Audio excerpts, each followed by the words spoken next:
तो देखिए हमारा पहला प्रश्न क्या है, अभी किसे संयुक्त राष्ट्र का नया ह्यूमैनिटेरियन प्रमुख नियुक्त किया गया? तो आंसर होगा मार्टिन ग्रिफिथ्स को। तो अभी हाल ही में ब्रिटिश राजनयिक मार्टिन ग्रिफिथ्स को 5 सालों के लिए संयुक्त राष्ट्र कार्यालय में ह्यूमैनिटेरियन प्रमुख के रूप में नियुक्त किया गया और एक इनकी जगह लेंगे, मार्क लोवॉक की जगह लेंगे।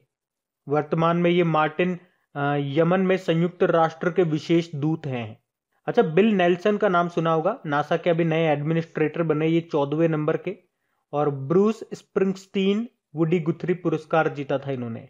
बाकी मारिया रेसा फिलीपींस की जर्नलिस्ट है और यूनेस्को गुइलेर्मो कैनो विश्व प्रेस स्वतंत्रता पुरस्कार 2021 इन्होंने जीता था। देखो, यूनाइटेड नेशन की स्थापना कब हुई थी? 24 अक्टूबर 1945 को। यही कारण है हम 24 अक्टूबर को हर साल यूनाइटेड नेशन डे के रूप में मनाते हैं। इसका हेडक्वार्टर मिलेगा आपको न्यूयॉर्क में और उसके सेक्रेटरी जनरल है एंटोनियो गुतेरेस, जो कि खुद पुर्तगाल से हैं। अच्छा बताइए, हाल ही में असम की पहली महिला वित्त मंत्री फाइनेंस मिनिस्टर कौन बन गई? आंसर होगा अजंता नियोग। और ये केवल असम की ही नहीं बल्कि पूर्वोत्तर राज्यों में किसी भी राज्य की पहली महिला वित्त मंत्री ये बनी है। क्या नाम है? अजंता नियोग। बाकी कृति करंत वाइल्ड इनोवेटर अवार्ड जीतने वाली पहली भारतीय महिला बनी थी। गीता मित्तल मैंने बताया था। अर्लाइन पैच ग्लोबल विमेन पुरस्कार पाने वाली ये पहली भारतीय बनी थी। और doctor Tahira Qutubuddin Arab world Nobel पुरस्कार जीतने वाली पहली भारतीय बनी है। अच्छा, अभी अमेरिका की पहली महिला वित्त मंत्री कौन बनी थी ये बता सकते हो? तो याद रखना, जिनेट येलेन उनका नाम है।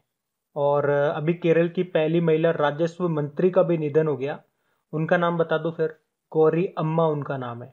वैसे असम की पहली महिला मुख्यमंत्री, उनका भी निधन हो गया, उनका नाम क्या है? सैयदा अनवरा तैमूर उनका नाम है। फिर बताइए, अभी हाल ही में अमेरिकी राष्ट्रपति जो बाइडेन के वरिष्ठ सलाहकार के रूप में किसे नियुक्त किया गया? नीरा टंडन को।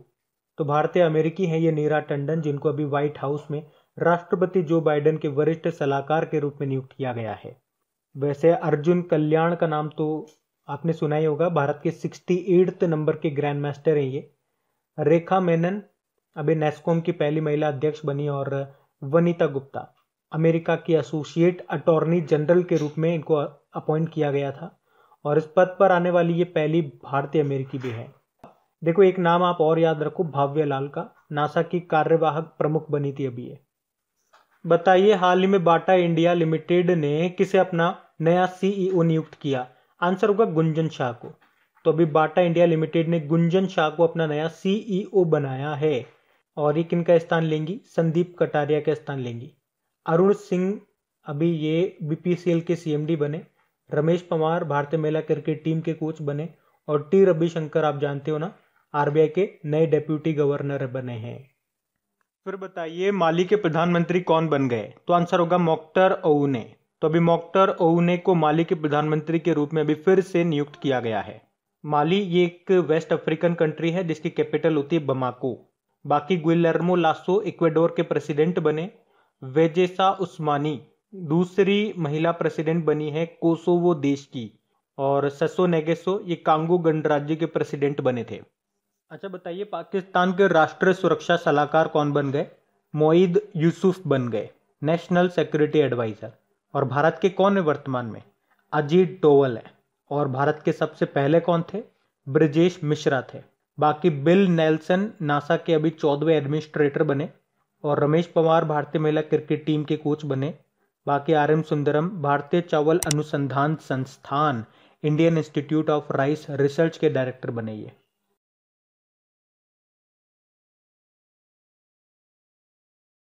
फिर बताइए, अभी हाल ही में किस राज्य सरकार ने महतारी दुलार योजना को शुरू करने का फैसला किया? तो आंसर होगा छत्तीसगढ़ ने।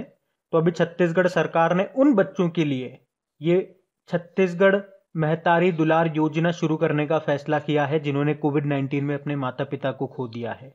तो इस योजना में होगा क्या?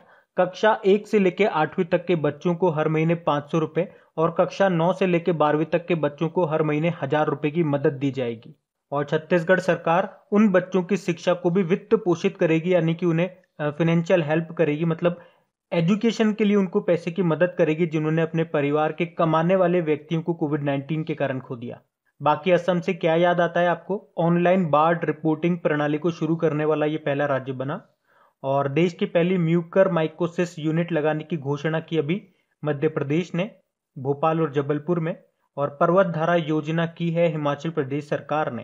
देखो, छत्तीसगढ़ की कैपिटल रायपुर है, मुख्यमंत्री है भूपेश बघेल, गवर्नर है अनुसुईया उइके। और अभी छत्तीसगढ़ के पहले मुख्यमंत्री थे अजीत जोगी, उनका निधन हो गया था। और अभी छत्तीसगढ़ सरकार ने किसको वीरानी पुरस्कार दिया था? धाविका है ये, दूती चंद इनका नाम है। फिर बताइए, अभी हाल ही में किस राज्य की पुलिस ने मिशन हौसला शुरू किया है? तो आंसर होगा उत्तराखंड ने। तो अभी उत्तराखंड पुलिस ने लोगों को कोविड-19 रोगियों के लिए ऑक्सीजन बेड, वेंटिलेटर और प्लाज्मा प्राप्त करने में मदद करने के लिए मिशन हौसला नाम से एक अभियान शुरू किया है। अच्छा, उत्तराखंड के नए मुख्यमंत्री का नाम बताइए। तीरथ सिंह रावत है, गवर्नर है बेबी रानी मौर्य। अभी आपको याद होगा, छत्तीसगढ़ सरकार ने महतारी दुलार योजना शुरू की थी। उड़ीसा ने अभी मनोज दास अंतर्राष्ट्रीय साहित्य पुरस्कार शुरू करने की घोषणा की। और मध्य प्रदेश ने मुख्यमंत्री कोविड उपचार योजना को शुरू किया था। अच्छा बताइए, अभी हाल ही में आयुष विभाग ने किस राज्य में कोविड-19 रोगियों के लिए आयुष घर द्वार नाम का एक कल्याण कार्यक्रम शुरू किया? तो आंसर होगा हिमाचल प्रदेश।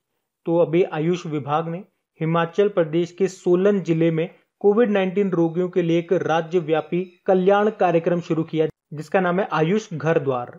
और इस पहल का उद्देश्य है आयुष के माध्यम से रोगियों का न केवल शारीरिक बल्कि मानसिक और सामाजिक और आध्यात्मिक कल्याण सुनिश्चित करना। और इसे आर्ट ऑफ लिविंग संगठन के सहयोग से लॉन्च किया गया। आयुष से आपको एक पॉइंट मैंने डेली करंट अफेयर्स में कई बार बताया। आयुष नाम की एक दवा भी न्यूज में है, आयुष 64। वैसे तो ये मलेरिया की दवा है, लेकिन कोविड-19 के इलाज में भी इसका उपयोग हो रहा है, तो इसको याद रखना।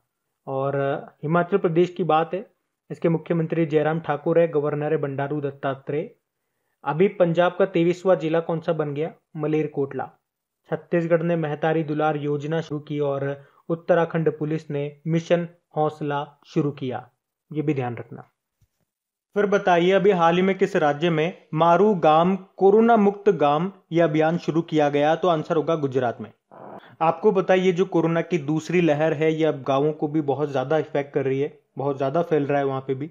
तो अभी गुजरात सरकार ने गांवों को कोरोना से बचाने के लिए ये मारू गांव कोरोना मुक्त गांव अभियान को शुरू किया। और इसमें ग्रामीण इलाकों में रहने वाले लोगों से अपील की गई कि कोरोना के नियमों का पालन कीजिए और बिना जरूरत के घर से बाहर निकलना बंद कीजिए। और इसी के साथ ग्राम पंचायत को ध्यान रखना होगा कि कोई भी गांव टीकाकरण से बच नहीं पाए। अभी उत्तराखंड ने घरों की पहचान चैलिका नाम योजना शुरू की। और पंजाब का 23वां जिला भी कौन सा बन गया? मलेरकोटला बन गया। उसके अलावा कोवैक्स अलायंस में शामिल होने वाला ये पहला भारतीय राज्य भी बना। हिमाचल प्रदेश अभी आयुष घर द्वार नाम का एक कार्यक्रम यहाँ पे शुरू हुआ है।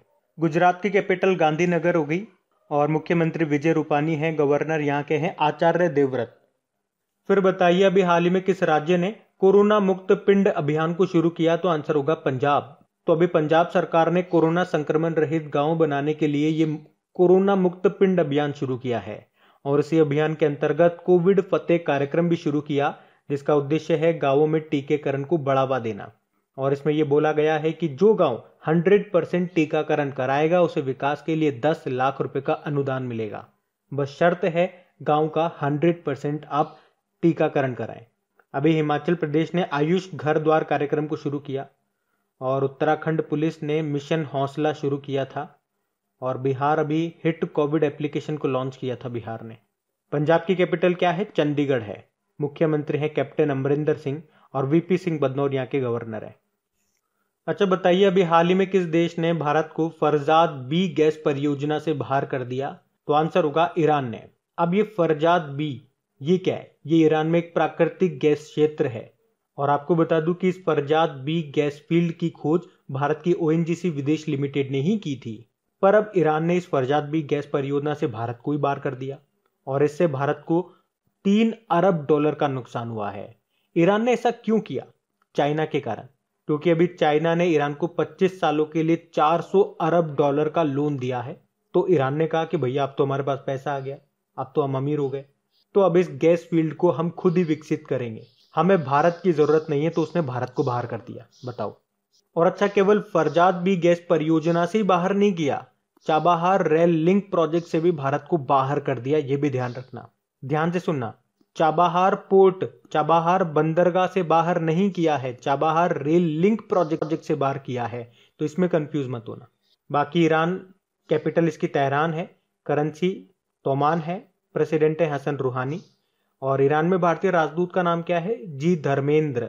यहाँ पे आपको एक न्यूक्लियर पावर प्लांट भी मिलेगा जो कि अभी वर्किंग में है, नतांज न्यूक्लियर पावर प्लांट।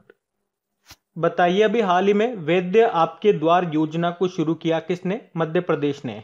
तो अभी आयुष विभाग ने मध्य प्रदेश में वैद्य आपके द्वार योजना को शुरू किया है। और इस योजना में क्या होगा? इस योजना के माध्यम से आयुष चिकित्सा विशेषज्ञों के द्वारा लाइव वीडियो कॉल के माध्यम से घर बैठे मुफ्त चिकित्सा परामर्श दिया जाएगा। और यह योजना आयुष क्योर नामक टेलीमेडिसिन एप्लीकेशन के माध्यम से उपलब्ध कराई गई है।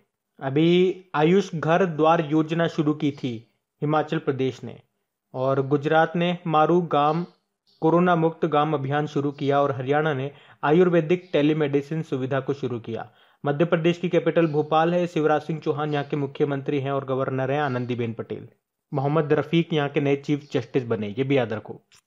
फिर बताइए, अभी किस राज्य में मुख्यमंत्री कोविड-19 अनुकंपा नियुक्ति योजना शुरू की जाएगी? तो आंसर होगा मध्य प्रदेश में। तो ये जो योजना है ये कोविड-19 से मरने वाले सरकारी कर्मचारियों के परिवार को राहत देने के लिए है। एक्चुअल में दो योजनाएं हैं, एक तो है मुख्यमंत्री कोविड-19 विशेष अनुग्रह योजना और एक है मुख्यमंत्री कोविड-19 अनुकंपा योजना। तो जो मुख्यमंत्री कोविड-19 विशेष अनुग्रह योजना है उसमें तो क्या होगा, परिवार को, मतलब अगर कोई सरकारी कर्मचारी है उसकी कोविड-19 से डेथ हो जाती है तो उसके परिवार को 5 लाख रुपए दिए जाएंगे। और जो दूसरी है मुख्यमंत्री कोविड-19 अनुकंपा योजना, उसमें उनके परिवार के किसी भी एक सदस्य को अनुकंपा नियुक्ति मिलेगी। अभी आयुष घर द्वार योजना आपको पता है, ये कार्यक्रम शुरू किया था हिमाचल प्रदेश में, और पंजाब जो है ये कोविड फतेह अभियान इसने शुरू किया था, इसी को कोरोना मुक्त पिंड अभियान कहते हैं। इसका उद्देश्य क्या है? गांव में वैक्सीनेशन को बढ़ावा देना। और पंजाब का भी 23वां जिला आपको पता है मलेरकोटला बन गया, तो ये याद रखना। बढ़ते आगे।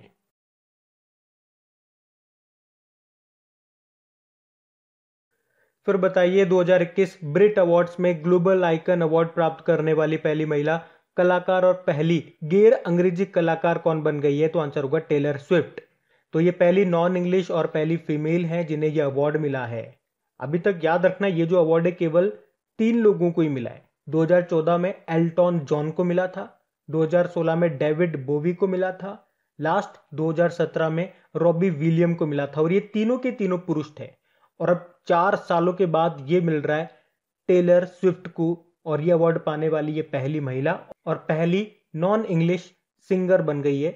तो ये क्वेश्चन अच्छा है, याद रखना टेलर स्विफ्ट का नाम। फिर बताइए, हाल ही में किस भारतीय को व्हिटली अवार्ड 2021 से सम्मानित किया गया? तो आंसर होगा नुक्लू फॉर्म को। अच्छा, ये व्हिटली अवार्ड है और इसे ही ग्रीन ऑस्कर अवार्ड भी कहा जाता है, जो कि पर्यावरण संरक्षण के क्षेत्र में दिया जाता है। और अभी इस अवार्ड से नुक्लू फॉर्म को सम्मानित किया गया है। और ये कहां से है? ये नागालैंड से है। और याद रखना, इस अवार्ड से सम्मानित होने वाले एकमात्र भारतीय ये बन गए हैं नुक्लू फॉर्म। तो बड़ा इंपॉर्टेंट क्वेश्चन है ये।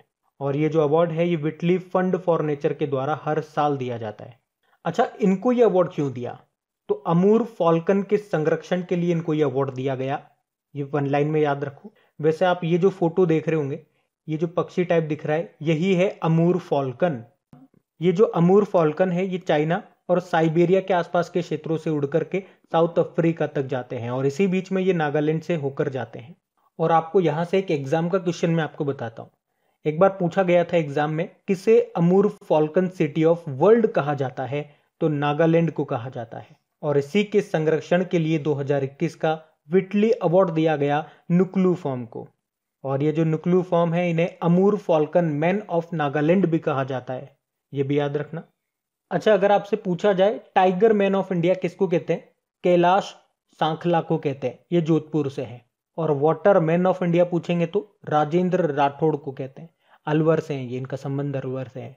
तो यहां से प्रश्न से आप 2-3 पॉइंट मैंने आपको बताया, इनको अच्छी तरह से याद रखना। बाकी शकुंतला थिल्स्टेड विश्व खाद्य पुरस्कार 2021 जीता इन्होंने। Doctor Tahira Qutubuddin Arab world Nobel पुरस्कार पाने वाली ये पहली भारतीय महिला बनी। और सुष्मिता लेंका पेंगोलिन के संरक्षण के लिए एशिया पर्यावरण परिवर्तन यानी कि एशिया एनवायरमेंट एनफोर्समेंट अवार्ड जीता था इन्होंने। बड़ा इंपॉर्टेंट क्वेश्चन है, याद रखना इसको।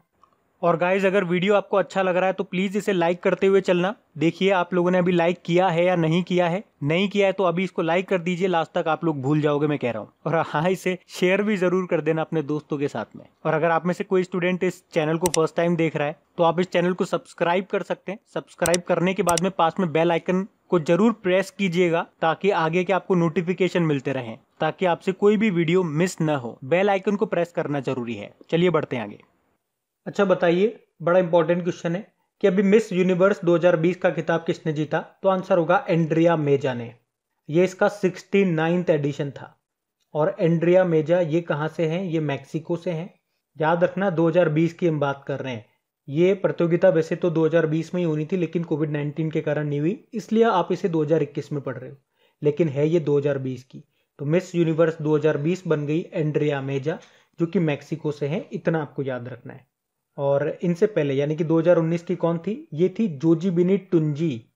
और इनका नाम इंपॉर्टेंट हो जाता है 2-3 कारणों से। वैसे तो ये साउथ अफ्रीका से थी और ये मिस यूनिवर्स का खिताब पाने वाली पहली अश्वेत महिला बनी थी। और आप इनका नाम इसलिए भी याद रखो क्योंकि अब ये सबसे लंबे समय तक मिस यूनिवर्स रहने वाली बन गई हैं, जोजीबिनी टुंजी, क्योंकि 2019 में बनी थी, फिर 2020 में कोई और बननी थी, लेकिन 2020 में ये बनी नहीं कोविड-19 के कारण, क्योंकि वो प्रतियोगिता अब हुई 2021 में जाकर के। तो सबसे लंबा टाइम पीरियड हो गया जोजीबिनी टुंजी का। इस तरीके से मैं आपको इंपॉर्टेंट बता रहा हूँ इनका नाम। अगर मैं आपसे पूछूं मिस इंडिया 2020 कौन बनी थी, तो मानसा वाराणसी बनी थी। और भारत से मिस यूनिवर्स कितनी महिलाएं रह चुकी है बताओगे क्या? दो कौन कौन? एक तो 1994 में सुष्मिता सेन और सन 2000 में लारा दत्ता। बाकी देखो, हमने कहा एंड्रिया मेजा ये मैक्सिको से हैं। मैक्सिको की कैपिटल मैक्सिको सिटी है और यहाँ की करेंसी मैक्सिकन पेसो है। प्रेसिडेंट एंड्रेज मैनुअल लेब्राडोर है। फिर बताइए, हाल ही में नेशनल बास्केटबॉल एसोसिएशन ने किसके नाम पर एक सामाजिक न्याय पुरस्कार शुरू करने की घोषणा की? तो आंसर होगा अब्दुल जब्बारी। तो अभी नेशनल बास्केटबॉल एसोसिएशन ने सामाजिक न्याय की लड़ाई में आगे बढ़ने वाले खिलाड़ियों को सम्मान में एक नया पुरस्कार शुरू करने की घोषणा की है। और इस अवार्ड का नाम है करीम अब्दुल जब्बार सामाजिक न्याय चैंपियन पुरस्कार, यानी कि Karim Abdul Jabbar social justice champion award. और उसमें जो विजेता खिलाड़ी चुना जाएगा उसे उसकी पसंद की चैरिटी के लिए $1,00,000 दिए जाएंगे। अच्छा, नेशनल बास्केटबॉल एसोसिएशन का हेडक्वार्टर कहाँ पर है? न्यूयॉर्क में है।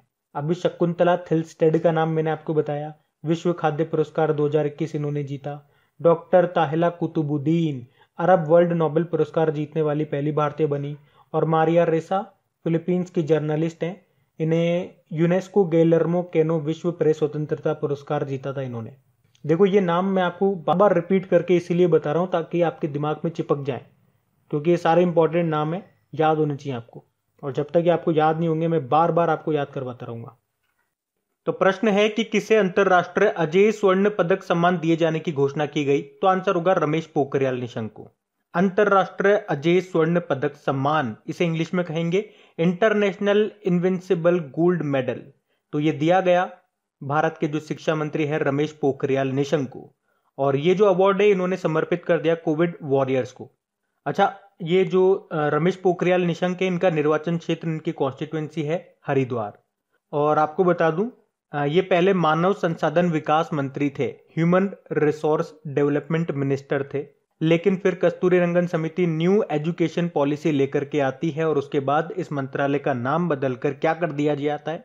शिक्षा मंत्रालय कर दिया जाता है। तो अब ये हमारे शिक्षा मंत्री हैं। और कुछ समय पहले इनको कनाडा ने भी अपना सर्वोच्च सम्मान दिया था, जिसको कहते हैं साहित्य गौरव सम्मान। और मैंने आपको बताया था ये पहले किस राज्य के मुख्यमंत्री रह चुके हैं। अगर आपसे कोई पूछे तो क्या आंसर दोगे? उत्तराखंड के। फिर बताइए, हाल ही में किसे प्रसिद्ध ग्लोरी ऑफ इंडिया अवार्ड 2020 से सम्मानित किया गया? तो आंसर होगा खुशल कौशिक को। खुशल कौशिक ये कौन है? ये साइबर सिक्योरिटी पे काम करते हैं और इंडियन अचीवर फोरम के द्वारा ये प्रसिद्ध ग्लोरी ऑफ इंडियन अवार्ड 2020 से अभी इनको सम्मानित किया गया है। बाकी नुक्लू फॉर्म अभी वीटली अवार्ड 2021 से इनको सम्मानित किया गया था अमूर फॉल्कन के संरक्षण के लिए। और शकुंतला थिलस्टेड विश्व खाद्य पुरस्कार 2021 इन्होंने जीता।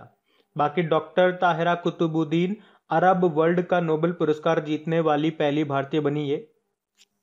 फिर बताइए 2020 मिलेनियम टेक्नोलॉजी पुरस्कार का विजेता अभी किसे घोषित किया गया? तो आंसर होगा प्रोफेसर शंकर बाला सुब्रमण्यम और प्रोफेसर डेविड क्लेनरमैन को।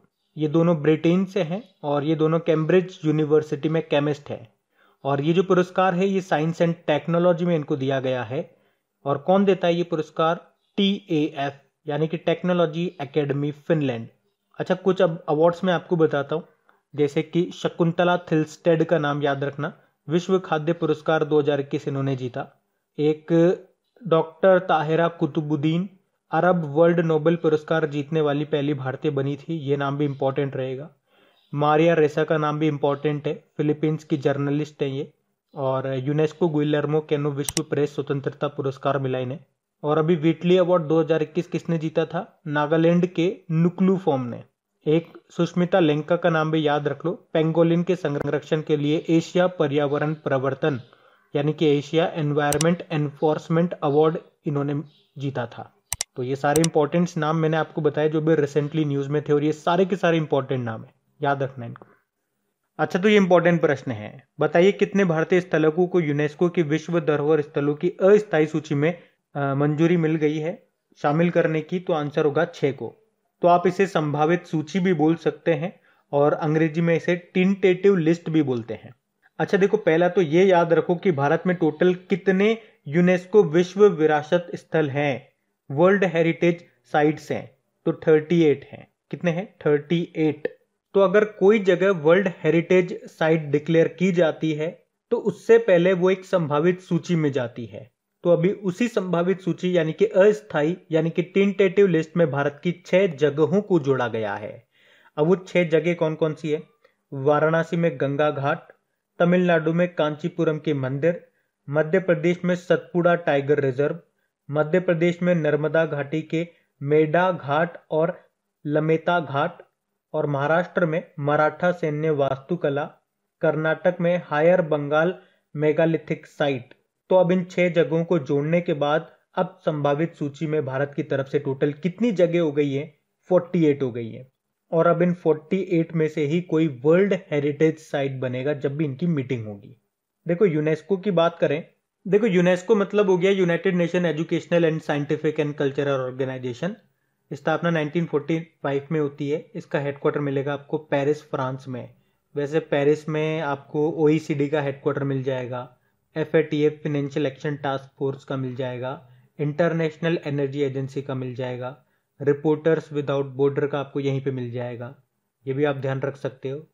और यूनेस्को के डायरेक्टर जनरल कौन है? ऑद्रे उजाले हैं। और आपको याद होगा मध्य प्रदेश में जो पन्ना बायोस्फीयर रिजर्व है, तो यूनेस्को ने उसे world network of biosphere reserve में जगह दी थी। और ऐसा होने वाला ये भारत का 12वां बायोस्फीयर रिजर्व है। वैसे भारत में टोटल कितने बायोस्फीयर रिजर्व हैं? 18 है, ध्यान रखना।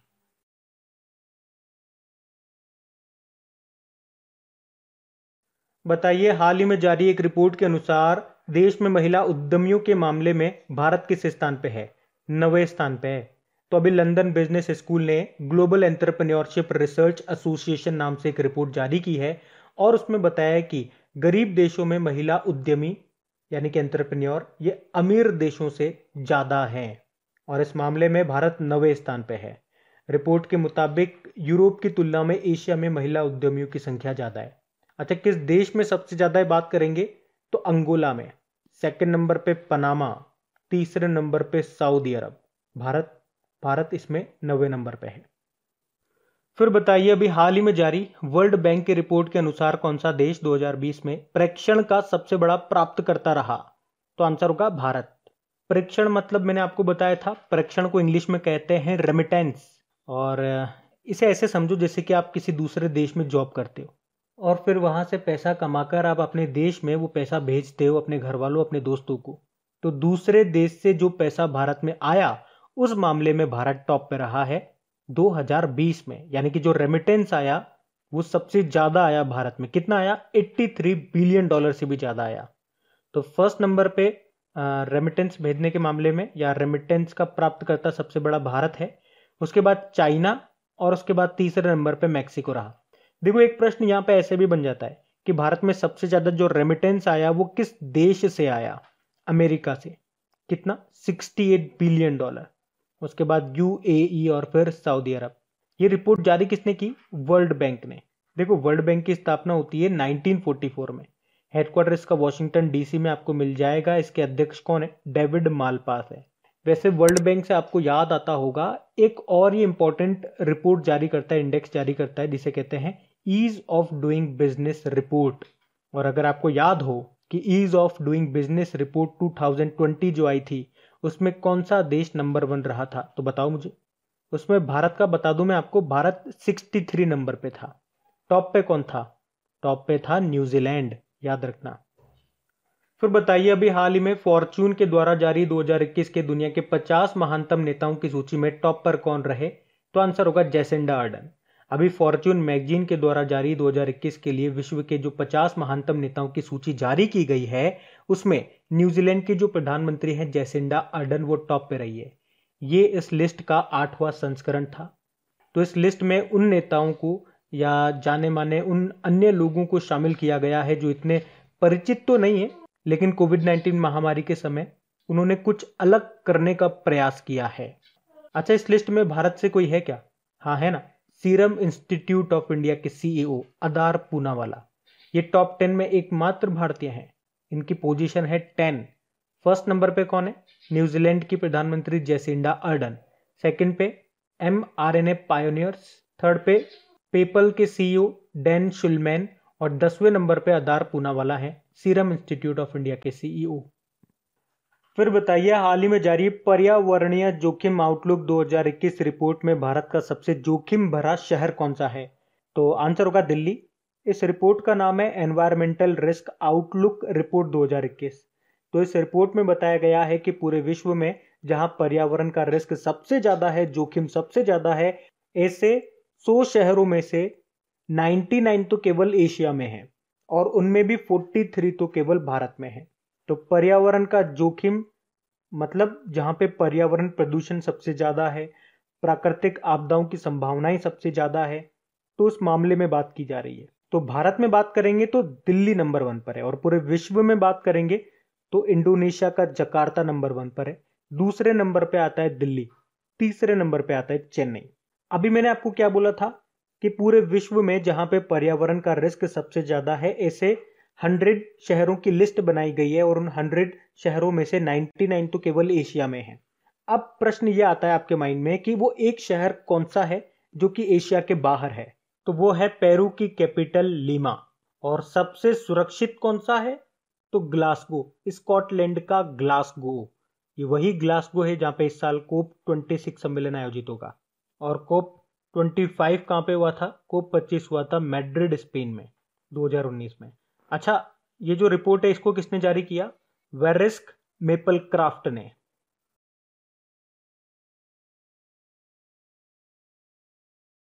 फिर बताइए अभी हाल ही में अंतरराष्ट्रीय परिवार दिवस ये कब मनाया गया? इंटरनेशनल फैमिली डे 15 मई इसका आंसर होगा। तो ये जो दिन है ये परिवार के महत्व और परिवार के विकास में अंतरराष्ट्रीय समुदाय की भूमिका के बारे में जागरूकता फैलाने के लिए मनाया जाता है। थीम बताओ, इसकी थीम क्या है? फैमिलीज एंड न्यू टेक्नोलॉजी, याद रखना।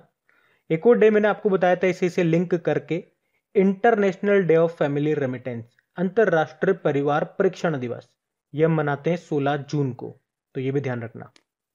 फिर बताइए अभी हाल ही में राष्ट्रीय डेंगू दिवस कब मनाया गया? तो आंसर होगा 16 मई को। हर साल 16 मई को ये नेशनल डेंगू डे के रूप में मनाया जाता है और इस दिन को मनाने का उद्देश्य क्या है? लोगों में डेंगू के बारे में जागरूकता फैलाना। और जो डेंगू है ये मादा एडीज एजिप्टीज मच्छर के काटने से होता है।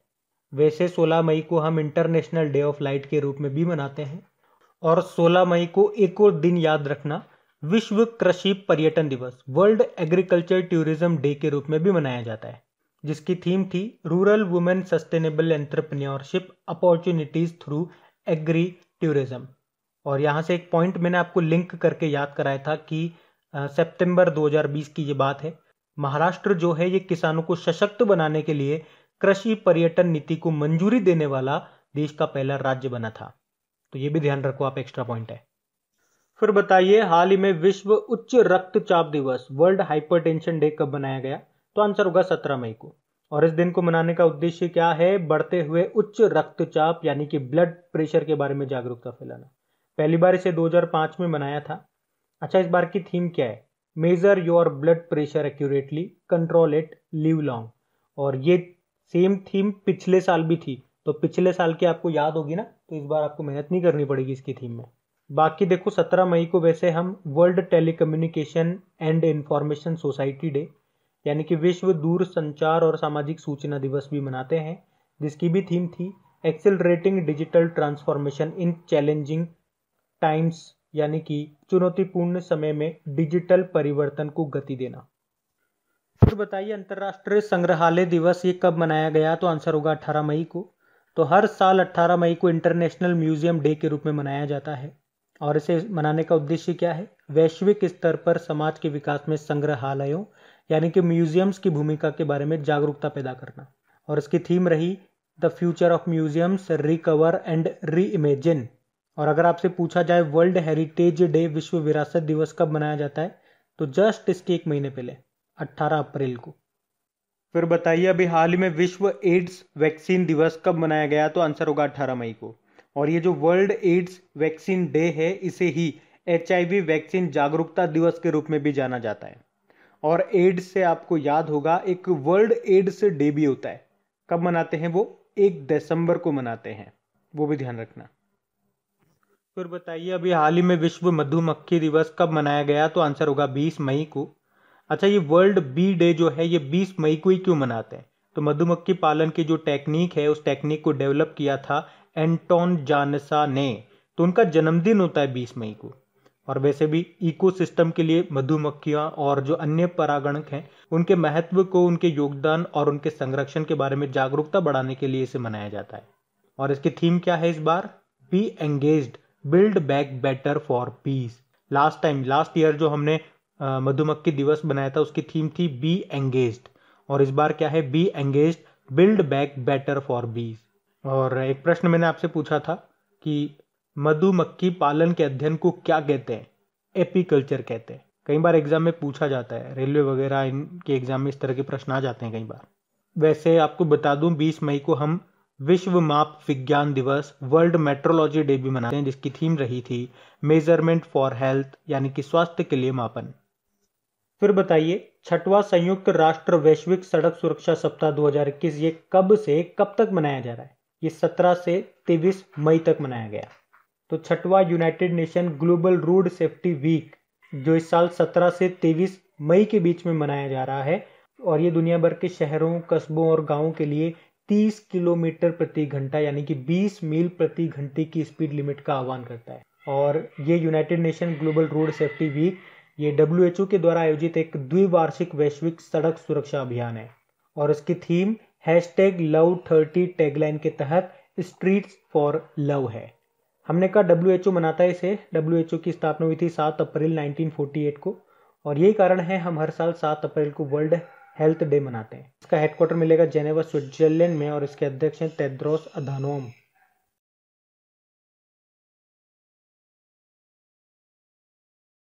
फिर बताइए अभी हाल ही में 3 देशों के 3 क्लबों के लिए 100 से ज्यादा गोल करने वाले पहले खिलाड़ी कौन बन गए? तो आंसर होगा क्रिस्टियानो रोनाल्डो।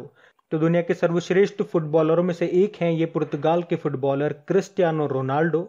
और अभी इन्होंने एक और रिकॉर्ड बना दिया, वो क्या है कि 3 देशों के 3 क्लबों के लिए 100 या उससे ज्यादा गोल करने वाले पहले फुटबॉलर ये बन गए। जब ये पहले इंग्लैंड के फुटबॉल क्लब मैनचेस्टर यूनाइटेड के लिए खेलते थे तब उन्होंने 118 गोल किए थे उसके लिए।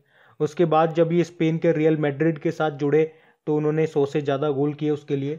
और उसके बाद जब ये जुवेंटस के लिए अभी खेल रहे हैं वर्तमान में, तो उसके लिए भी ये अभी 103 गोल कर चुके हैं। क्रिस्टियानो रोनाल्डो से आपको याद होगा इंस्टाग्राम पर 25 करोड़ से ज़्यादा फॉलोवर बनाने वाले ये पहले व्यक्ति बन गए। और इन्हें सदी का सबसे सर्वश्रेष्ठ खिलाड़ी यानी कि प्लेयर ऑफ द सेंचुरी का अवार्ड भी मिला था। उसके अलावा इन्हें ग्लोबल फुट अवार्ड से भी सम्मानित किया गया था। और ये फुटबॉल इतिहास में सर्वाधिक गोल करने वाले खिलाड़ी भी बन गए हैं क्रिस्टियानो रोनाल्डो। अच्छा बताइए कौन सा देश 2022 में महिला रग्बी टूर्नामेंट को होस्ट करेगा? तो आंसर होगा न्यूजीलैंड। एक्चुअली में ये जो टूर्नामेंट है ना, वैसे तो ये 2021 में ही होना था, पर कोविड-19 के कारण नहीं हो पाया और अब ये 2022 में होगा। अक्टूबर और नवंबर के महीने में होगा ये। कहाँ पे? न्यूजीलैंड में। वैसे न्यूजीलैंड में आपको याद है आईसीसी वुमेन्स वर्ल्ड कप भी होगा 2022 में ही। और इससे एक पॉइंट मैं आपको लिंक करके याद दिलाऊं, तो इसी वर्ल्ड कप का ऑफिशियल सॉन्ग डिक्लेयर किया था गर्ल गैंग को। न्यूजीलैंड की ही एक गायिका है जिनका नाम है जिन विगमोर, और इनका ही एक सॉन्ग ट्रैक है गर्ल गैंग, जिसे 2022 के आईसीसी वुमेन्स वर्ल्ड कप का ऑफिशियल सॉन्ग डिक्लेयर किया गया। करंट अफेयर्स का क्वेश्चन है, ये ध्यान रखना। बाकी ICC men's cricket world cup कब होंगे और कहाँ होंगे आप जानते ही हो, भारत में होंगे 2023 में। और न्यूजीलैंड से क्या याद रख सकते हो? यहाँ की प्रधानमंत्री का नाम जेसिंडा अर्डन, क्योंकि अभी जो फॉर्च्यून के द्वारा जो 2021 के दुनिया के 50 महानतम नेताओं की सूची आई थी, उसमें ये टॉप पे रही थी। न्यूजीलैंड की कैपिटल तो वेलिंगटन है, करेंसी न्यूजीलैंड डॉलर है। फिर बताइए, अभी इटालियन ओपन 2021 में पुरुष एकल का खिताब किसने जीता? तो आंसर होगा राफेल नडाल ने।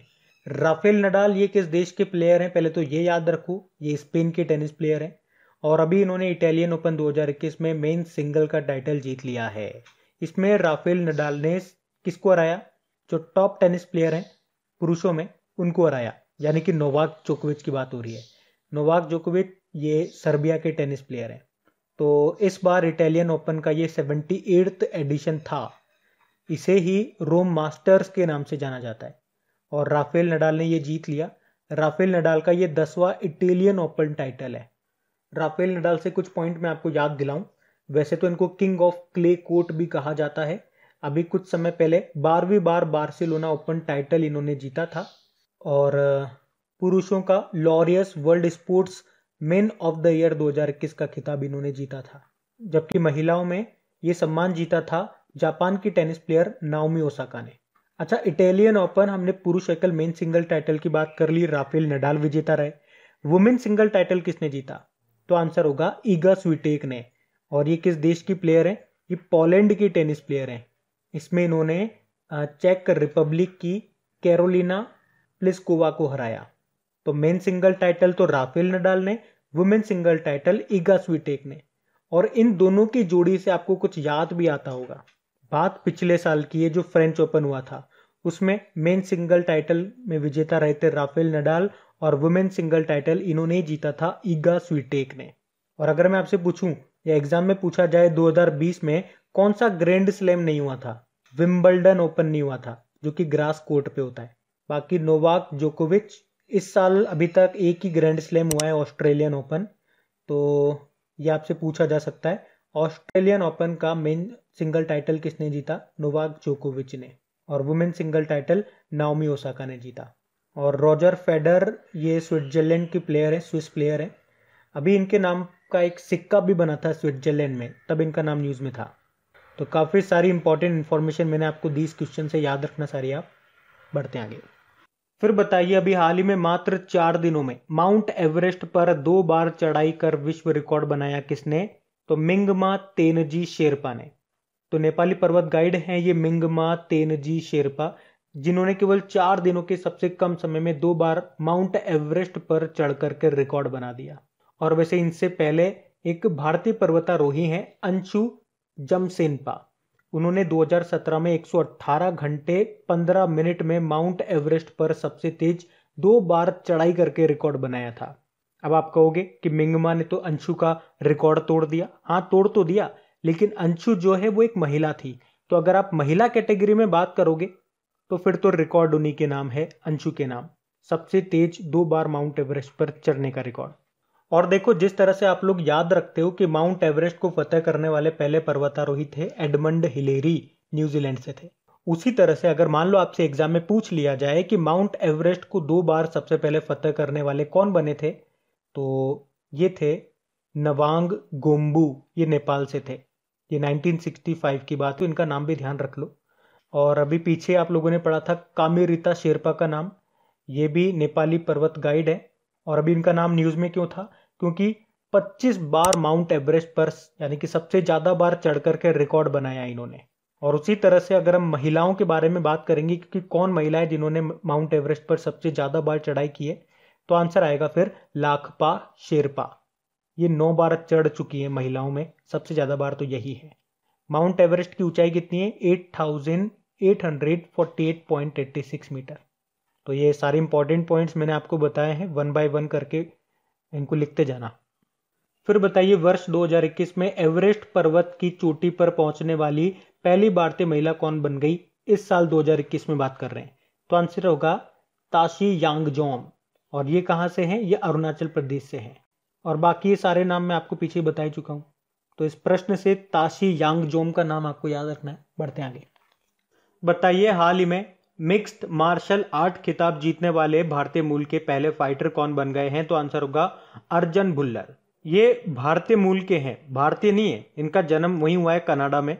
इनके दादा परदादा रहा करते थे भारत में, इसलिए हमने बोला भारतीय मूल के, लेकिन खेलते ये कनाडा के लिए हैं। और अभी सिंगापुर में एक चैंपियनशिप हुई थी, उसमें हैवी वेट वर्ल्ड चैंपियनशिप का खिताब इन्होंने अपने नाम कर लिया।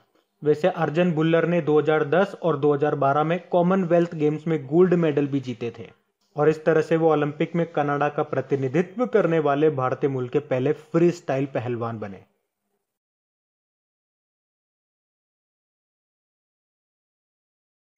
फिर बताइए अभी हाल ही में किसने अपनी सबसे पसंदीदा कहानियों में से 25 को एक नई किताब जिसका नाम है all time favourite for children में संकलित किया, यानी कि ये इनका कलेक्शन है? तो आंसर होगा रस्किन बॉन्ड ने। तो अभी रस्किन बॉन्ड ने अपनी सबसे पसंदीदा कहानियों में से 25 को लिया और उसकी एक नई किताब बना दी, और किताब का नाम रखा है क्या? All time favourite for children. Ruskin bond के बारे में मैंने आपको बताया था, इन्हें 1993 में साहित्य अकादमी अवार्ड मिला था, 1999 में पद्मश्री मिला, और 2012 में दिल्ली सरकार का लाइफ टाइम अचीवमेंट अवार्ड भी मिल चुका है इनको। और वैसे पिछले साल इनकी 2 बुकें आई थी, कौन कौन सी? एक आई थी hop on my adventures on boats trains and planes, और दूसरी आई थी अ सॉन्ग ऑफ इंडिया। बाकी JK Rowling the Christmas pig नाम की बुक को लिखा, Sanjay Baru India's power elite caste class and culture नाम की बुक को लिखा, और इंदिरा नूही पेप्सिको की पूर्व सीईओ कौन सी बुक लिखी? My life in full work family and our future. देखो अगर मैं आपसे पूछूं या एग्जामिनर आपसे पूछे अंतरराष्ट्रीय बुकर पुरस्कार किसको मिला था अभी, तो आंसर होगा मारिके लुकास रिजनेवल्ड को, उनके उपन्यास द डिस्कम्फर्ट ऑफ इवनिंग के लिए। और मेन बुकर पुरस्कार किसको मिला था? ये मिला था डगलस स्टुअर्ट को, उनके उपन्यास शुगी बैंग के लिए। ये भी आपको याद होना चाहिए। फिर बताइए अभी हाल ही में Sikkim A History of Intrigue and Alliance नाम की बुक के लेखक कौन है? प्रीत मोहन सिंह मलिक। बाकी कल्की Koechlin elephant in the warm नाम की बुक को लिखा, शरद पगारे 30वां व्यास सम्मान जीता इन्होंने, और इनके उपन्यास पाटलिपुत्र की सम्राज्ञी के लिए। और शरण कुमार लिम्बाले 30वां सरस्वती सम्मान जीता इन्होंने सनातन उपन्यास के लिए।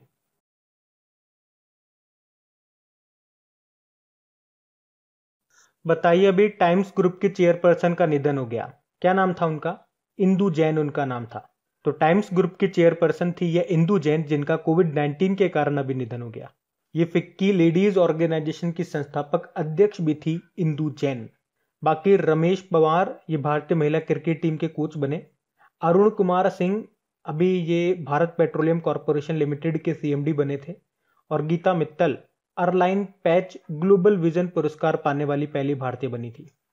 अच्छा बताइए एमएस नरसिम्हन का निधन हो गया, क्या थे ये गणितज्ञ थे, प्रसिद्ध भारतीय प्रोफेसर एमएस नरसिम्हन, जिनका भी निधन हो गया। और ये सीएस शेषाद्री के साथ नरसिम्हन शेषाद्री थ्योरम के लिए जाने जाते थे। सीएस शेषाद्री, इनके बारे में भी हमने पढ़ा था कुछ समय पहले। ये भी एक गणितज्ञ थे और कुछ समय पहले इनका निधन हुआ था, इसलिए इनका नाम न्यूज में आया था। और एमएस नरसिम्हन का नाम इसलिए भी इंपॉर्टेंट हो जाता है क्योंकि ये विज्ञान के क्षेत्र में किंग फैसल अंतरराष्ट्रीय पुरस्कार पाने वाले एकमात्र भारतीय हैं। इन्हें वैसे रामानुजन पदक भी मिल चुका है 1988 में।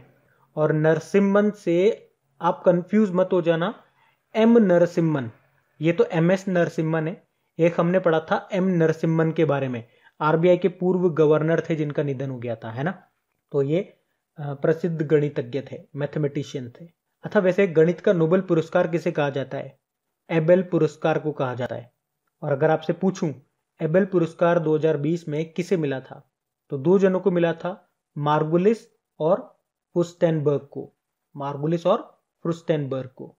और एशिया का नोबेल पुरस्कार किसे कहा जाता है? रेमन मैग्सेस अवार्ड को कहा जाता है, जो कि 2019 में मिला था रविश कुमार को, जो कि एनडीटीवी के पत्रकार हैं। फिर बताइए, हाल ही में सीबीआई के पूर्व अधिकारी का निधन हो गया, क्या नाम था उनका? के रागुथमन। तो अभी सीबीआई के पूर्व अधिकारी के रागुथमन का निधन हो गया। ये राजीव गांधी हत्याकांड के विशेष जांच दल के मुख्य जांच अधिकारी थे। और के रागुथमन की फेमस बुक भी है, जैसे कि इन्होंने लिखी है एक बुक जिसका नाम है conspiracy to kill Rajiv Gandhi, और एक और है third degree crime investigation management, crime and the criminal. और वैसे आपको याद होगा अभी कुछ दिन पहले सीबीआई के पूर्व प्रमुख रंजीत सिन्हा का भी निधन हो गया था। सीबीआई मतलब होता है सेंट्रल ब्यूरो ऑफ इन्वेस्टिगेशन। वर्तमान में इसके अध्यक्ष हैं प्रवीण सिन्हा, डायरेक्टर है ये। अच्छा बताइए, अभी के अग्रवाल का निधन हो गया, इनका संबंध किस क्षेत्र से था? तो आंसर होगा मेडिकल। के अग्रवाल ये एक फेमस कार्डियोलॉजिस्ट थे। कार्डियोलॉजिस्ट मतलब हृदय रोग विशेषज्ञ। और अभी कोविड-19 के कारण इनका निधन हो गया। और आपको बता दूं, ये इंडियन मेडिकल एसोसिएशन के अध्यक्ष भी रह चुके हैं। निधन हो गया इनका भी। चलो एक प्रश्न का जवाब दो आप मुझे, भारत की पहली महिला कार्डियोलॉजिस्ट का नाम क्या है? तो ये आपको याद होना चाहिए क्योंकि इनका नाम न्यूज में था। इनका भी निधन हो गया। नाम है डॉक्टर पद्मावती। अच्छा बताइए, हृदय का पेसमेकर किसे कहते हैं? SA नोड को। SA नोड मतलब सेनोट्रियल नोड। और जो हमारा हृदय है वो याद रखना रक्त को पंप करने का काम करता है, ब्लड को पंप करने का काम करता है। ब्लड के शुद्धिकरण, प्यूरिफिकेशन ऑफ ब्लड का काम नहीं करता, वो तो किडनी करती है।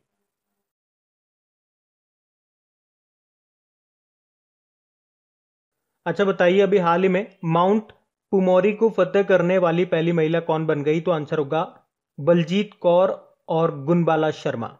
तो ये बलजीत कौर ये हिमाचल प्रदेश से हैं और गुनबाला शर्मा ये राजस्थान से हैं। और आप यूं भी कह सकते हो कि ये जोड़ी माउंट पुमोरी को फतेह करने वाली पहली जोड़ी बन गई है। माउंट पुमोरी ये नेपाल में है, जो कि एवरेस्ट पर्वत समूह का ही एक हिस्सा है, जिसकी ऊंचाई कितनी है? हाइट है 7,165 मीटर। और अभी हम लोगों ने पढ़ा भी था, विश्व के सबसे ऊंचे पर्वत शिखर यानी कि माउंट एवरेस्ट पर 25 बार चढ़ने वाले दुनिया के पहले पर्वतारोही कौन बन गए? कामेरिता शेरपा, नेपाल से हैं ये। अभी विराट चंद्रा का नाम भी न्यूज में था, हैदराबाद के हैं, उम्र 7 साल है।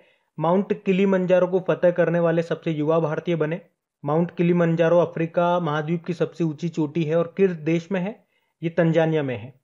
अभी प्रियंका मोहिते का नाम न्यूज में था क्योंकि नेपाल की जो माउंट अन्नपूर्णा है उसको फतेह करने वाली ये पहली भारतीय महिला बनी। और कुछ स्टैटिक क्वेश्चंस मैं आपको कई बार बता चुका हूं, जैसे कि माउंट एवरेस्ट को फतेह करने वाली पहली महिला कौन थी? बछेंद्री पाल थी। माउंट एवरेस्ट को फतेह करने वाली पहली दिव्यांग महिला कौन थी? तो अरुणिमा सिन्हा थी। और आप जानते ही हो माउंट एवरेस्ट को सबसे पहले फतेह करने वाले पहले पर्वतारोही का नाम क्या है? एडमंड हिलेरी है, जो कि न्यूजीलैंड से थे। और इनके साथ जो शेरपा थे उनका नाम था तेंजिंग नोरगे। अच्छा, कुछ ऊंची चोटियों के नाम आपको याद होने चाहिए, जैसे कि हमने कहा ना अभी अफ्रीका महाद्वीप की सबसे ऊंची चोटी जो आपको मिलेगी तंजानिया में, उसका नाम क्या है? Mount Kilimanjaro. उसी तरह से यूरोप की सबसे ऊंची चोटी का नाम है माउंट एल्ब्रुच। साउथ अमेरिका की है माउंट एकांगुआ। नॉर्थ अमेरिका की माउंट डेनाली है, वैसे इसको माउंट मैक्किले के नाम से भी जानते हैं। और अंटार्कटिका की है माउंट विंसन। तो ये कुछ स्टैटिक पॉइंट्स हैं जो आपके एग्जाम में आ सकते हैं, इनको याद रखना। अच्छा बताइए, अभी हाल ही में कौन सा राज्य ग्लोबल कोवैक्स अलायंस में शामिल होने वाला पहला भारतीय राज्य बन गया? तो आंसर है पंजाब।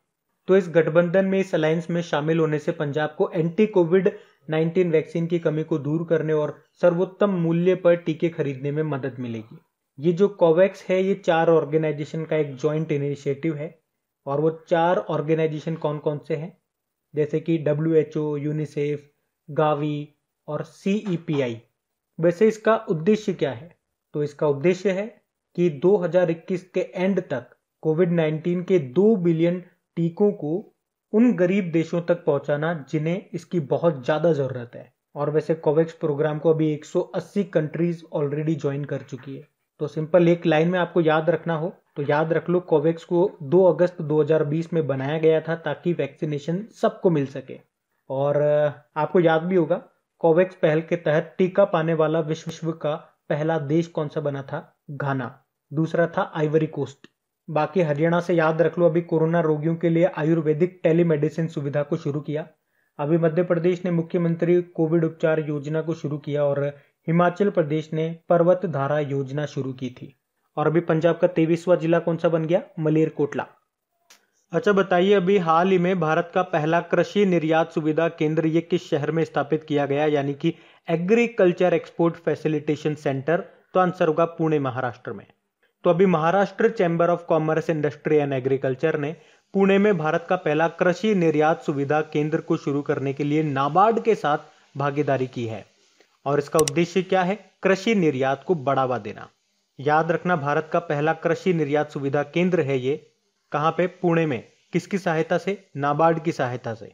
और नाबार्ड की बात करेंगे, नाबार्ड मतलब होता है national bank for agriculture and rural development, जिसकी स्थापना होती है 12 जुलाई 1982 में।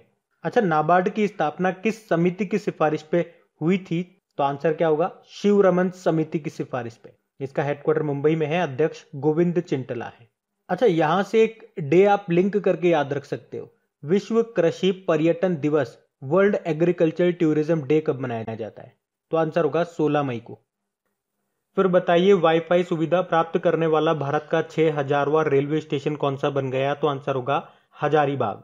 अच्छा, ये तो बात हो रही है 6000वां की। एक बार एग्जाम में 5500वां भी पूछ लिया गया था कि 5500वां रेलवे स्टेशन कौन सा बना है।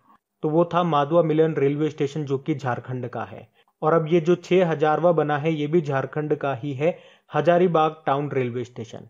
अच्छा, अगर आपसे पूछा जाए पहला कौन सा था, तो मुंबई सेंट्रल था, जिसे 2016 में पहला फ्री वाईफाई मिला था। यानी कि आप देख सकते हो 5 सालों में भारत में 6000 रेलवे स्टेशन है जिन्हें फ्री वाईफाई दिया जा चुका है। अभी रेलवे से एक प्रश्न हमने पढ़ा था, 12000 हॉर्स पावर का सोवा रेल इंजन, इसको अभी रेलवे में शामिल कर लिया गया है। इसे किसने बनाया था? मधेपुरा फैक्ट्री ने, जो कि बिहार में है।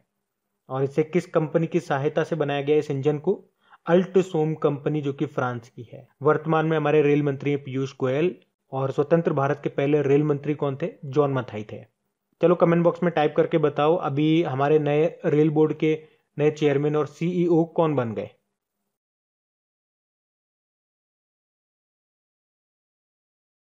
अच्छा बताइए, अभी किस राज्य के मुख्यमंत्री ने मोमा मार्केट मोबाइल एप्लीकेशन को लॉन्च किया? तो आंसर होगा मणिपुर। मणिपुर के मुख्यमंत्री कौन है? एन बीरेन सिंह है। तो उन्होंने ताजी सब्जियों की होम डिलीवरी के लिए ये मोमा मार्केट मोबाइल एप्लीकेशन को लॉन्च किया है। तो ये सुनिश्चित करेगा कि लोगों को कोविड-19 कर्फ्यू के दौरान उनके दरवाजे पर ताजी सब्जियां मिल सके। अभी असम से आपको याद होगा, ऑनलाइन बाढ़ रिपोर्टिंग सिस्टम शुरू करने वाला ये पहला राज्य बना। और दिल्ली पुलिस ने अभी वरिष्ठ नागरिकों के लिए वाहन हेल्पलाइन कोवी वैन को शुरू किया। मध्य प्रदेश ने अभी मुख्यमंत्री कोविड उपचार योजना और मुफ्त स्वास्थ्य आहार योजना को शुरू किया। देखो, मणिपुर की कैपिटल इम्फाल हो गई, मुख्यमंत्री हो गए एन बीरेन सिंह और गवर्नर कौन है? नजमा हेपतुल्ला हैं। अभी यहाँ पे नए चीफ जस्टिस बने थे, उनका नाम है पीवी संजय कुमार। बताइए, अभी किस राज्य सरकार ने हिट कोविड एप्लीकेशन को लॉन्च किया? तो आंसर होगा बिहार। तो अभी बिहार सरकार ने राज्य भर में घर पर आइसोलेशन में रह रहे कोविड-19 रोगियों की नियमित और ट्रैकिंग सुनिश्चित करने के लिए ये हिट कोविड एप्लीकेशन को लॉन्च किया है। हिट मतलब हो गया यहाँ पे होम आइसोलेशन ट्रैकिंग। तो जो स्वास्थ्य कार्यकर्ता हैं वो हर दिन घर पर मरीजों का दौरा करेंगे, उनका टेम्परेचर मेजर करेंगे और ऑक्सीजन लेवल मापने के बाद इस एप्लीकेशन में डेटा फीड करेंगे। अभी छत्तीसगढ़ सरकार ने महतारी दुलार योजना शुरू की थी। उड़ीसा ने मनोज दास अंतर्राष्ट्रीय साहित्य पुरस्कार शुरू करने की भी घोषणा की है। बिहार की कैपिटल क्या है? पटना है। मुख्यमंत्री है नीतीश कुमार और गवर्नर कौन है? गवर्नर है फागू चौहान। फिर बताइए, ऑनलाइन फरेबी का पता लगाने के लिए एक फेब बस्टर नाम का डिटेक्टर को किसने डेवलप किया? तो आंसर होगा आईआईटी रोपड़ ने। तो फेक बस्टर इसे आईआईटी रोपड़, जो कि पंजाब में है, उसने बनाया है। और इसका उद्देश्य क्या है बनाने का? ऑनलाइन फरेब को रोकना। मतलब जैसे बिना परमिशन के जो लोग डिजिटल कॉन्फ्रेंस में घुस जाते हैं, मीटिंग चल रही है डिजिटली, वहां पे बिना परमिशन के कोई आ जाए, या कोई नकली फोटो लगा करके कोई दूसरा ही वहां पे बैठा हुआ है। उसके अलावा जो ऑनलाइन एग्जाम्स होते हैं उनमें नकल को रोकने के लिए ये फेक बस्टर नाम का डिटेक्टर बनाया है, जो इन सब चीजों को रोकेगा। किसने बनाया? आईआईटी रोपड़ ने। आईआईटी खड़गपुर से आपको याद होगा पिछले साल कोविरैप नाम से कोविड-19 डायग्नोस्टिक किट इसने तैयार किया था। और आईआईटी मद्रास का जो स्टार्टअप है स्टिलैब्स, इसने राजस्थान में डेयरी किसानों के लिए मो पे पेमेंट को शुरू किया था।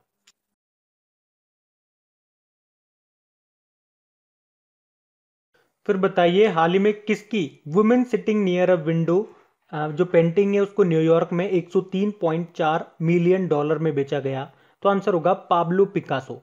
ये जो पाब्लो पिकासो है इनकी ही है ये women sitting near a window नाम की जो पेंटिंग है, और इसको भी न्यूयॉर्क में 103.4 मिलियन डॉलर में बेचा गया है। ये पाब्लो जो पिकासो हैं ये स्पेनिश चित्रकार, मूर्तिकार, प्रिंट मेकर और थिएटर डिजाइनर है। और आपको बता दूं 2 सालों में पहली बार किसी पेंटिंग ने 100 मिलियन डॉलर का आंकड़ा पार किया है। और क्या इससे ज्यादा अमाउंट में अभी तक कोई पेंटिंग बिकी है? क्लाउड मोनेट की म्यूल्स नाम की जो पेंटिंग है वो 110.7 मिलियन डॉलर तक पहुंच गई थी उसकी।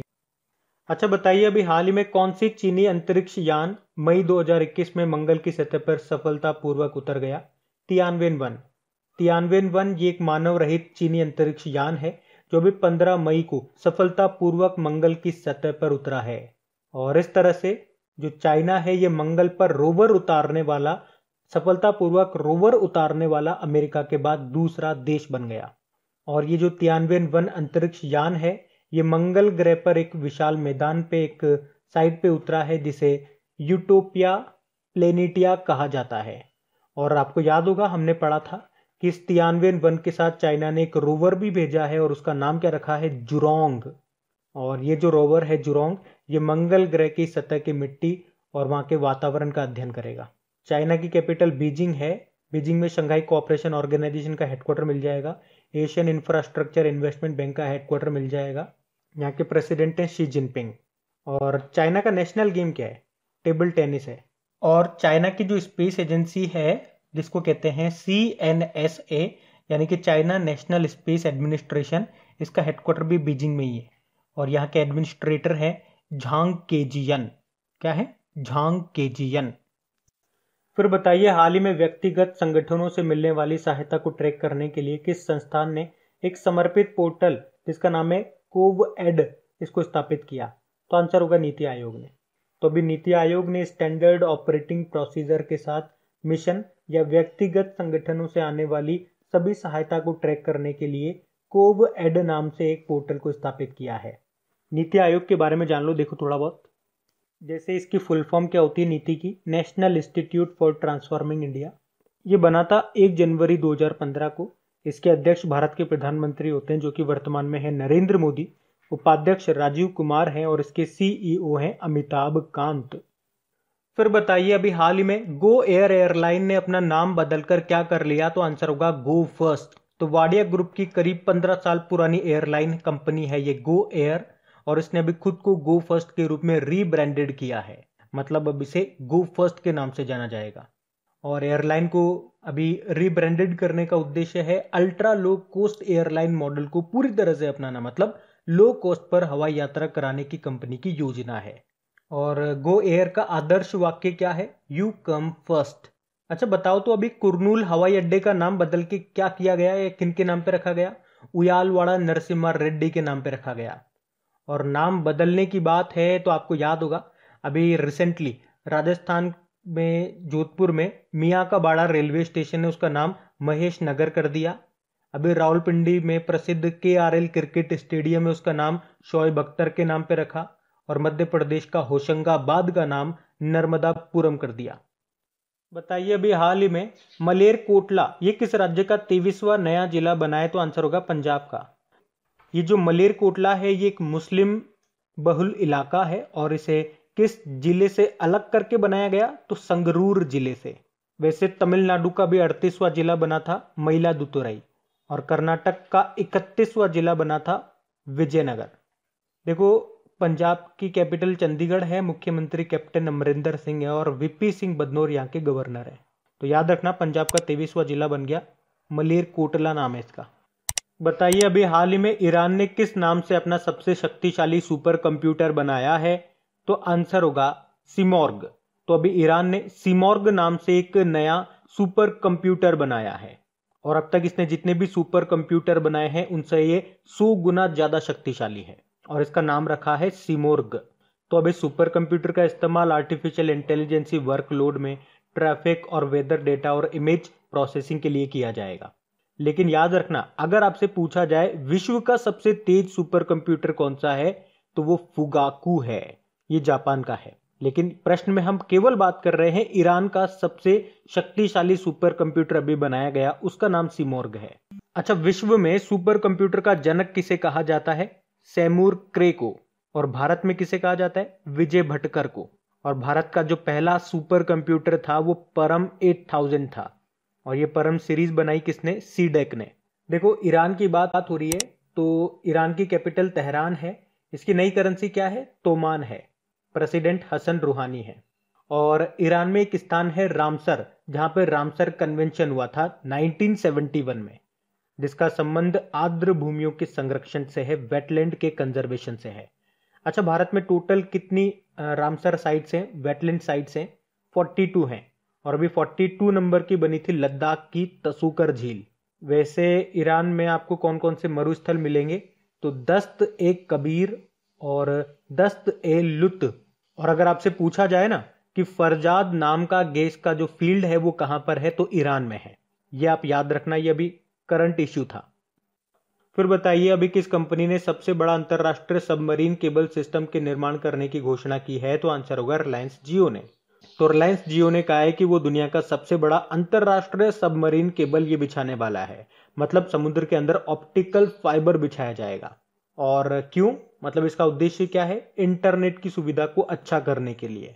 तो ये इसमें 2 केबल बिछाएगा, जिसमें एक केबल का नाम है इंडिया एशिया एक्सप्रेस, दूसरे केबल का नाम है इंडिया यूरोप एक्सप्रेस। तो पहली जो केबल है इंडिया एशिया एक्सप्रेस, उसका उद्देश्य है भारत से थाईलैंड तक इंटरनेट की सुविधा उपलब्ध कराना, जिसे 2023 तक स्टार्ट किया जाएगा। और दूसरी जो है इंडिया यूरोप एक्सप्रेस, और इसे बिछाने का उद्देश्य है इटली तक इंटरनेट की सुविधा को उपलब्ध कराना, और ये 2024 तक स्टार्ट हो जाएगी। और इस काम में रिलायंस का सहयोग करेगी सबकॉम कंपनी। अच्छा देखो, कई बार ये प्रश्न आपके एग्जाम में पूछा जा चुका है। अच्छा चलो, अभी एक नाम मैं आपसे पूछता हूं, फादर ऑफ ऑप्टिकल फाइबर किन्हें कहा जाता है? ये नाम भी न्यूज में था अभी। नरेंद्र सिंह कृपलानी को कहा जाता है, इनका भी निधन हो गया। और ऑप्टिकल फाइबर ये किस प्रिंसिपल, किस सिद्धांत पे काम करता है? तो टोटल इंटरनल रिफ्लेक्शन, पूर्ण आंतरिक परावर्तन। और रिलायंस जियो से आपको क्या याद है, क्या कनेक्ट कर पा रहे हो? अभी टाइम्स मैगजीन की 100 सबसे प्रभावशाली कंपनियों की जो सूची आई थी उसमें 2 भारतीय कंपनियां थी, एक तो ये रिलायंस जियो और एक बायजूस। तो ये भी ध्यान रखना। फिर बताइए, अभी हाल ही में किस राज्य में विधान परिषद के गठन के हेतु राज्य कैबिनेट ने मंजूरी दे दी है? तो आंसर होगा पश्चिम बंगाल। तो एक्चुअली में जब ममता बनर्जी चुनाव लड़ रही थी तो उन्होंने ये घोषणा की थी कि अगर हम चुनाव जीत जाते हैं तो विधान परिषद बनेगी पश्चिम बंगाल में। और मैंने आपको बताया था डेली करंट अफेयर्स वाले लेक्चर में कि अगर आपसे पूछा जाए कि क्या पहले पश्चिम बंगाल में विधान परिषद थी, तो आंसर करना यस। एक्चुअली में 1935 अधिनियम के द्वारा बंगाल में 2 सदन थे, एक था विधानसभा, एक था विधान परिषद, 1935 के एक्ट में। फिर 1952 में विधान परिषद का गठन किया गया पश्चिम बंगाल में, लेकिन 1969 में पश्चिम बंगाल से विधान परिषद हटा दिया गया। तो अगर आपसे पूछा जाए क्या पहले थी, तो आंसर होगा हाँ, लेकिन 1969 में हटा भी दिया गया। अच्छा, एग्जाम में अगर पूछा जाता है कि विधान परिषद का उल्लेख किस अनुच्छेद में है, तो संविधान के 169 अनुच्छेद में। और क्या बताया गया है उसमें? उसमें लिखा है कि विधानसभा के साथ साथ विधान परिषद भी हो सकती है। अच्छा, विधान परिषद में न्यूनतम कितने सदस्य होने चाहिए? तो ये मिनिमम होने चाहिए 40, और ज्यादा से ज्यादा कितने हो सकते हैं? तो विधानसभा में जितने मेंबर है उनका 1/3 कर लो। और विधान परिषद के सदस्यों का कार्यकाल कितना होता है? 6 साल का होता है। और किस राज्य के विधान परिषद में सबसे ज्यादा सीटें हैं? तो ऑब्वियस सी बात है, आंसर होगा उत्तर प्रदेश। और किन किन राज्यों में अभी विधान परिषद है? तो उत्तर प्रदेश से ही एक लाइन आपको याद करवाई थी, क्या? तेल बिका उत्तर प्रदेश में, तेल बिका उत्तर प्रदेश में। तेल से तेलंगाना हो गया, बिका में बी से बिहार हो गया, का से कर्नाटक हो गया, उत्तर प्रदेश तो हो ही गया, और म से हो गया महाराष्ट्र। इनका जम्मू कश्मीर में थी, लेकिन अब वो यूनियन टेरिटरी बन गया अब यहाँ पे। और अब वहां पे विधान परिषद का जो स्टेटस है वो पूरी तरह से डाइल्यूट हो गया। उसके अलावा आंध्र प्रदेश की बात करेंगे तो वैसे तो आंध्र प्रदेश की गवर्नमेंट ने विधान परिषद को समाप्त करने के लिए ऑफिशियल नोटिफिकेशन जारी कर दिया था, लेकिन अभी उस नोटिफिकेशन पे सेंट्रल का अप्रूवल नहीं हुआ है, तो अभी तो आप कह सकते हो आंध्र प्रदेश में है। पश्चिम बंगाल की मुख्यमंत्री फिर से बन गई है ममता बनर्जी। यहाँ की कैपिटल कोलकाता है। कोलकाता किस नदी के किनारे स्थित है? तो हुगली नदी के किनारे। यहाँ के गवर्नर हैं जगदीप धनखड़। बताइए अभी हाल ही में किस राज्य ने म्यूकरमाइकोसिस यानी कि ब्लैक फंगस को महामारी घोषित किया? तो आंसर होगा एक तो राजस्थान और हरियाणा दोनों ने म्यूकरमाइकोसिस को महामारी घोषित कर दिया है। म्यूकरमाइकोसिस ये क्या है? ये ब्लैक फंगस है, एक फंगल इन्फेक्शन है ये, और इसमें आंखें सबसे ज्यादा प्रभावित होती है। और इसका जो सबसे ज्यादा खतरा है वो किसे है? जिसे डायबिटीज है, या जो हैवी स्टेरॉइड्स लेता है, या जो कोविड-19 से अभी अभी ठीक हुआ है उनको। अच्छा, कवक यानी कि फंगस से होने वाले मुख्य रोग कौन कौन से हैं? तो एक लाइन आपको याद होगी, गंजा दामाद खाए फ्रूट। ये आपने कई बार सुन भी रखी होगी साइंस वगैरह में। गंजा दामाद खाए फ्रूट। गंजे से हो जाएगा गंजापन, दामाद में दा से हो जाएगा दाद, और खाए से हो जाएगा खाद खुजली वगैरह, फ्रूट से हो गया एथलीट फुट। ये सारी फंगस से होने वाले रोग हैं। अच्छा बताइए अभी किस देश ने हेयांग 2D उपग्रह को सफलतापूर्वक लॉन्च किया? तो आंसर होगा चाइना ने। तो एक्चुअली ये एक ओशियन ऑब्जर्वेशन सैटेलाइट है और चाइना ने इसको अभी सफलतापूर्वक लॉन्च कर दिया है। तो अभी सैटेलाइट की मदद से चाइना महासागर की निगरानी कर सकेगा, और इसे लॉन्च किया है मार्च 4B रॉकेट से। चाइना की कैपिटल बीजिंग है, करेंसी है रेनमिनबी, प्रेसिडेंट है शी जिनपिंग। चाइना की स्पेस एजेंसी का नाम क्या है? CNSA, China National Space Administration, जिसका हेडक्वार्टर भी बीजिंग में ही है। वैसे बीजिंग में आपको Shanghai Cooperation Organization, Asian Infrastructure Investment Bank का हेडक्वार्टर भी मिल जाएगा। और यहाँ के जो एडमिनिस्ट्रेटर है उनका नाम है झांग केजियन। फिर बताओ अभी किस बैंक ने डीजी गोल्ड नाम से एक डिजिटल प्लेटफॉर्म को लॉन्च किया? तो आंसर होगा एयरटेल पेमेंट बैंक। तो अभी एयरटेल पेमेंट बैंक ने ग्राहकों के लिए सोने में निवेश करने के लिए एक डिजिटल प्लेटफॉर्म जिसका नाम है डीजी गोल्ड को लॉन्च किया है। तो अब एयरटेल पेमेंट बैंक के जो सेविंग अकाउंट होल्डर्स हैं, मतलब सेविंग अकाउंट वाले जो इसके कस्टमर हैं, वो एयरटेल थैंक्स एप्लीकेशन का उपयोग करके 24 कैरेट गोल्ड में निवेश कर सकते हैं। एयरटेल पेमेंट बैंक ये भारत का सबसे पहला पेमेंट बैंक भी है जिसकी स्थापना होती है 2017 में। और पहले से आप एक और पॉइंट इससे जोड़ सकते हैं, अभी आरबीआई ने कहा था जो पेमेंट बैंक होंगे उनमें जो आप अमाउंट डिपॉजिट कराते हैं उसकी लिमिट को 1 लाख से बढ़ाकर 2 लाख कर दिया, और इसको लागू करने वाला सबसे पहला पेमेंट बैंक भी यही है, एयरटेल पेमेंट बैंक। इसके एमडी सीईओ अनुब्रत विश्वास है। अभी जन स्मॉल फाइनेंस बैंक से आपको याद होगा इसने आई चूज माई नंबर सुविधा को शुरू किया था। और आईसीआईसीआई बैंक एक डिजिटल प्लेटफॉर्म है, मर्चेंट स्टैक, उसको लॉन्च किया। एचडीएफसी बैंक ने अभी स्मार्ट अप उन्नति कार्यक्रम को शुरू किया था, और कॉमन सर्विस सेंटर डिजिटल सेवा पोर्टल पर चैटबॉट ईवा को लॉन्च किया था एचडीएफसी बैंक ने।